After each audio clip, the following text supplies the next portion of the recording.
no matter what I do professionally, I think we all serve as teachers on the side, and I just definitely wanted to increase my skills.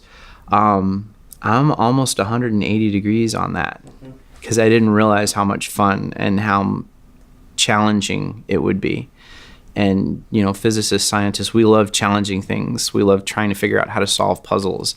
And this puzzle was a lot more complex and a lot more fascinating than I thought it would be. So I would have answered that very differently a year ago when I was first starting. Now, this is like considering a career in MOOCs or something like that is something I'm seriously considering. Greatly influenced how I want to teach in the future. I've actually just received a tenure track position at a private liberal arts college, and I've already got a grant from the Associated Colleges of the South to assess games in critical thinking as part of a flip teaching. So it's something I want to very heavily incorporate. I actually have an undergraduate student and 2 other colleagues working on this project with us, and we'll hope to disseminate some of that information next year, and then hopefully that will be a foundation in which to continue more teaching as research projects in order to help continually assess best practices, how they work for our classroom at our university, and how we can help other universities or classes instill that. And then also it's a way to continually analyze our changing student demographics so that, in 10 years, we're not blindsided by why is it not working anymore. It has incredibly impacted what I will and how I will teach in the future. If nothing else, than to remind yourself that critical assessment of your teaching is an ever-evolving process. It's something that will never come to an end, that you will always need to adapt how you teach and what you teach to your students. And I think it's important to reflect upon the ways we teach, not only what we teach. So my project is really helpful in reminding myself that we need to focus on the students and what they're getting out of rather than just replicating lectures. So I have always wanted to go into academia and specifically teach at a large research institution. And my participation in the CIRTL Network and in TAR projects has really solidified that idea.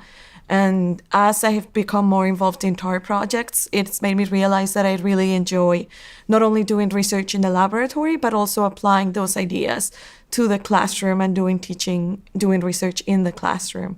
And so that has been really influential in me deciding to continue to pursue academia as a career, and also in realizing that there's more involved in teaching other than just communicating knowledge, but that there's also a lot of the behind the scenes that you can work on and strive to improve on, and that can make your teaching more powerful. As a teacher, even when I was a teaching assistant in my doctorate program, I have always been concerned, and back of my mind, there is always a question mark why I'm speaking and the students are listening, and most of them, I know they are sleeping. And they are not interested, they have blank faces. And even when you ask the students, their answer is they are concentrating. So I was always bothered by that.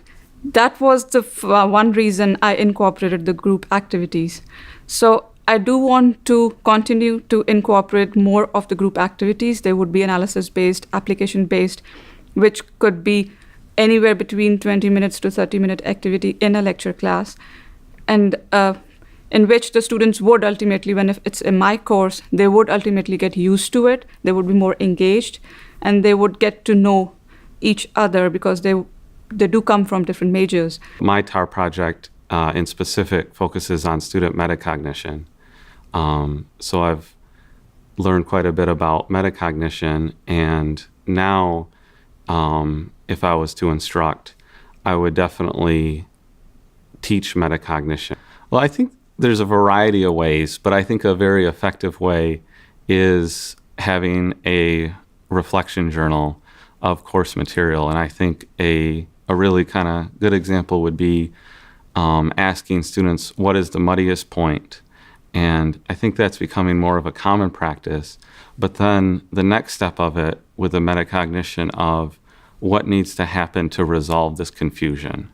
I think that would be that's the important follow-up question for students to contemplate. What are they going to do to resolve this problem. And I think as an instructor, seeing that will be very revealing as to if the students think, okay, I need to review something again, or I need to do more example problems, or the instructor needs to clarify this, or I can talk to my friends.